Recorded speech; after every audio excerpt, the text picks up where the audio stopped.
जिसके ऊपर पितृ नाराज हो जाएं तो वहां पर पितृ दोष लगने का डर रहता है।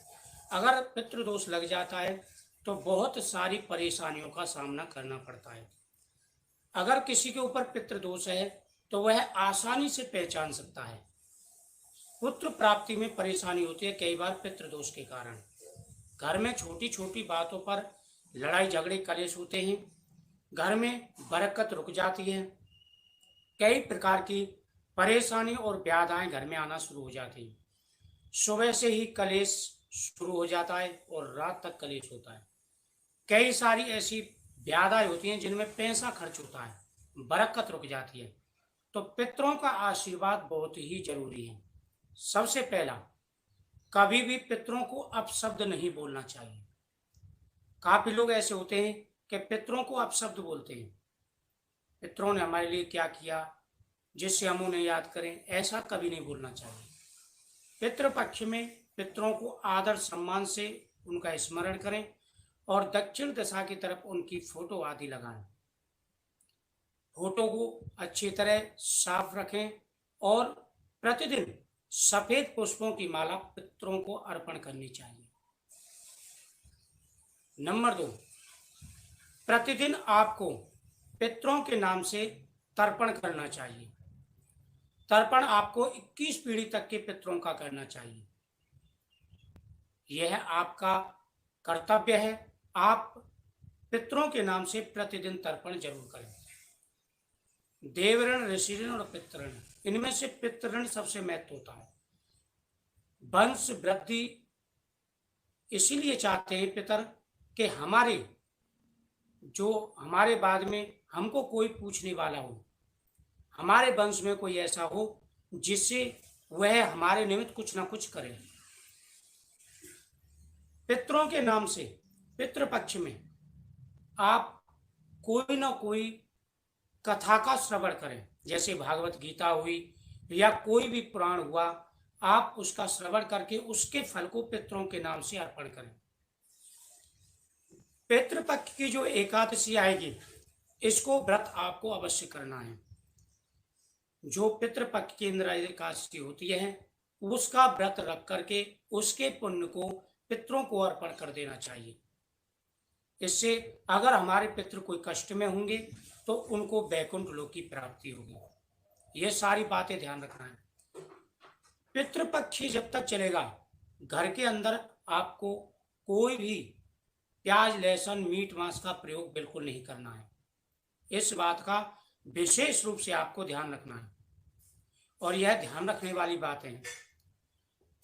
पितृपक्ष में घर के अंदर बिल्कुल साफ सफाई रखें और अगर संभव हो सके तो पितृ गायत्री का जाप भी करें।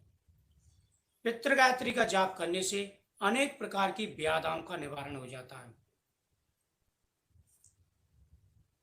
पितृदेवताभ्यो नमः, इस मंत्र का भी आप जाप कर सकते हैं। अगर पितृ गायत्री जाप ना कर सकें, आप मंदिर में ना जा सकते हो या कहीं बाहर ना निकलते हो तो पितृदेवताभ्यो नमः, इसकी कम से कम एक माला जरूर जाप करना चाहिए। पितृगणाय विद्महे जगत धारणे धीमे तन्नो पितरो प्रचोदयात्, यह पितृ गायत्री मंत्र होता है। आप इसका भी जो है ज्यादा से ज्यादा जाप कर सकते हैं। पितरों का आशीर्वाद आपके ऊपर प्राप्त हो गया तो वंश की वृद्धि होती है। पितृ यही चाहते हैं कि हमारे वंश में ज्यादा से ज्यादा संतान की प्राप्ति हो, पुत्र की प्राप्ति हो, जो हमें पिंडदान दे सके। पितृपक्ष में गया जी जाकर के पिंडदान कर सकते हैं या आप घर पे भी पिंडदान कर सकते हैं। पिंडदान करते समय कुशा का होना जरूरी है। तुलसी दल, पितृपक्ष में आप पितरों के निमित्त जो भी करते हैं उसमें तुलसी दल डालना बहुत ही जरूरी होती है। पितृपक्ष में प्रतिदिन पितृ की कथा सुनने का बड़ा महत्व होता है।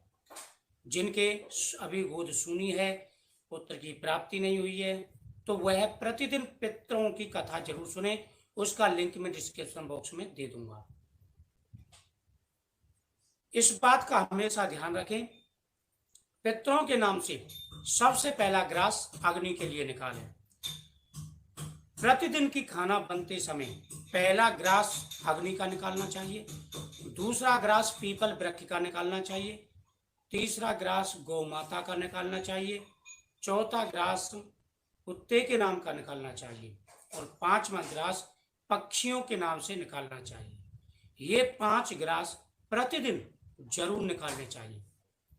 ये पंचग्रास होते हैं, इनसे पितृ प्रसन्न होते हैं और आशीर्वाद देते हैं। आप इस बात का ध्यान रखें कि कोई भी ऐसी गलती आपसे ना हो जिससे पितृ नाराज हो। अगर पितृ नाराज हो गए तो घर में अनेक प्रकार की परेशानियां आना शुरू हो जाती हैं। इस बात का आपको ध्यान रखना है। काले तिल, जब भी आप तर्पण करें तो उसमें काले तिल मिला करके, दूध मिला करके आपको तर्पण करना है। तर्पण आप कुशा से कर सकते हैं, कुशा प्राप्त ना हो तो हरी घास से तर्पण करें। जो आप अग्नि का ग्रास निकालेंगे वह अज्ञारी के रूप में निकालते हैं। आपको उपले पर थोड़ी सी अग्नि जला करके, अग्नि प्रज्वलित करके उस पर पितरों के नाम से, अग्नि के नाम से ग्रास निकालना चाहिए। पितरों के नाम से प्रतिदिन गौ माता को आपको खाना खिलाना चाहिए। यह सबसे महत्वपूर्ण बात होती है कि श्राद्धों के समय में आप प्रतिदिन गौशाला जाएं और गौ माता के लिए कुछ ना कुछ अन्न जरूर खिलाएं। रोटी चुपर करके उस पर घी लगा करके, गुड़ रख करके पितरों के नाम से गौ माता को देना चाहिए। इससे गौ माता, कामधेनु माता प्रसन्न होती है और जो आपके मन में कामना हो वह कामना पूरी होती है।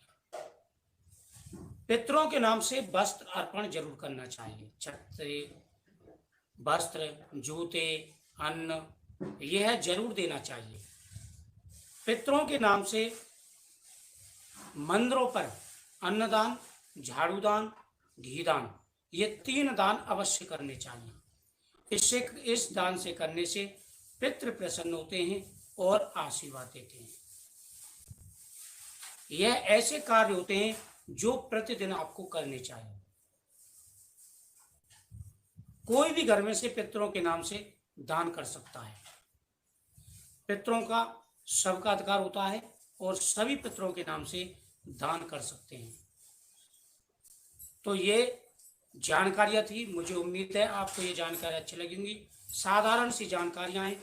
और जब भी पितृ कार्य करें तो नीचे आसन बिछा करके, कमल का आसन या कुशा का आसन, कभी भी जमीन पर बैठ करके, खाली जमीन पर बैठ करके पितृ कार्य नहीं करना चाहिए। इस बात का ध्यान रखें।